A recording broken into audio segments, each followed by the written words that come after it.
Washington, D.C., President Trump says he is putting Metropolitan Police under federal control in order to limit crime. The president is also deploying 800 members of the National Guard in D.C. to, quote, reestablish law and order across the city, even amid a declining violent crime rate. We got more to report. You got your president, El Presidente, all right? The Donald, all right, said he's going to go ham on you niggies, all right? He says, wake up call for the niggies. Be coming after you, all right, in his Booker T voice. I'll show you the video right here. Donald Trump says he's coming in for the blue cities, saying he's going to take control of first Washington, D.C. and the police department, and he's going to deploy 800 National Guard troops to help fight crime there. Let's take you to the report. And we're here for a very serious purpose, Something's out of control, but we're going to put it in control very quickly like we did on the southern border. I'm announcing a historic action to rescue our nation's capital from crime, bloodshed, bedlam, and squalor, and worse. This is Liberation Day in D.C., and we're going to take our capital back. We're taking it back under the authorities vested in me as the President of the United States. I'm officially invoking Section 740 of the District of Columbia Home Rule Act. You know what that is?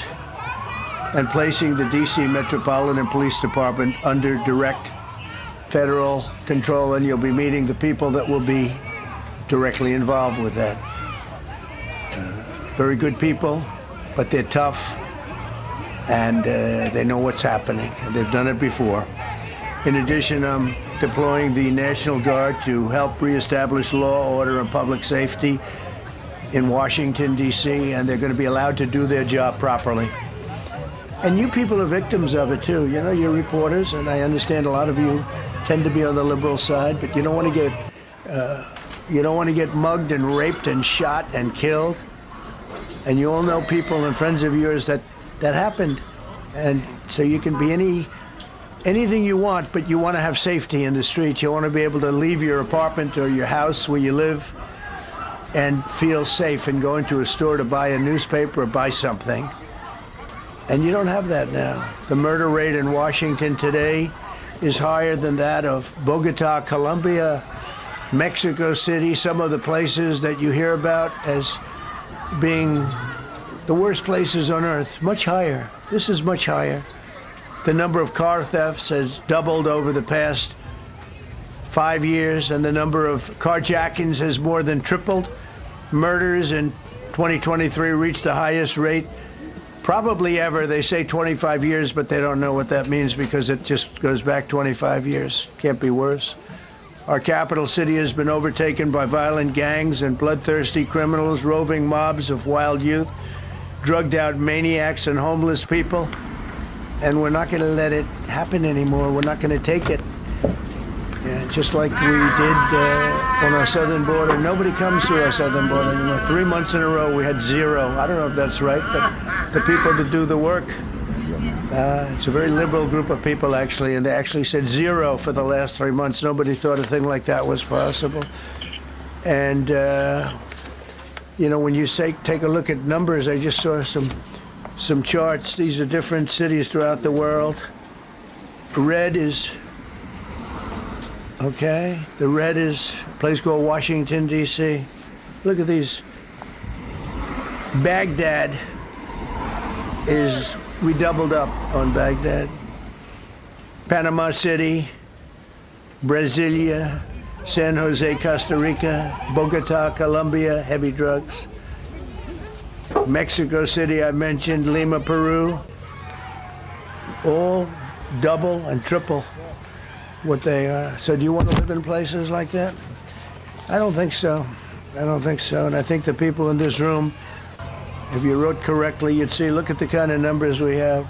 D.C., 41 per 100,000, number one that we can find anywhere in the world. Other cities are pretty bad, but they're not as bad as that. Is that where you want to live? The reporters of the world? Juvenile offenders and crimes against persons, as they say. It's getting worse. Not getting better, it's getting worse. And we had a recent indication There was a story about a man who was just left. He quit because he was asked to do phony numbers on crime. And we're going to look into that. I think Pam is going to be looking into that. But he was asked by the city, I guess, that we don't want to show the real numbers. Let me do numbers so it looks like it's going down. Not going down. And under Biden, it was a disaster. And nobody did anything about it. We're going to do things about it like you wouldn't believe. Every American has a constitutional right to be able to access and petition their government in safety, and countless federal officials and employees likewise have the right to carry out their jobs in peace without being shot. As you know, I lost a very good person a while ago, was shot waiting for his wife. He was in the car. They robbed his car. They shot him. They killed him like it was nothing to it. She was walking to the car. It's a horror show. This issue directly impacts the functioning of the federal government and is a threat to America. Yeah, it's a threat to our country. We have other cities also that are bad, very bad. You look at Chicago, how bad it is. You look at Los Angeles, how bad it is. We have other cities that are very bad. New York has a problem.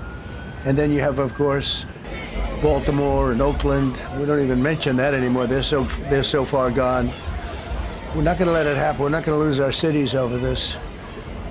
And this will go further. We're starting very strongly with D.C., and we're going to clean it up real quick, very quickly, as they say. Days ago, a former member of the DOJ staff was savagely beaten by a band of roving thugs after defending a young woman from an attempted carjacking.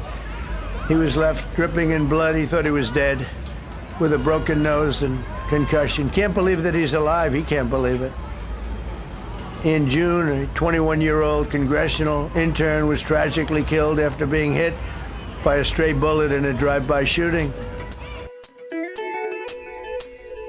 Sangster Productions.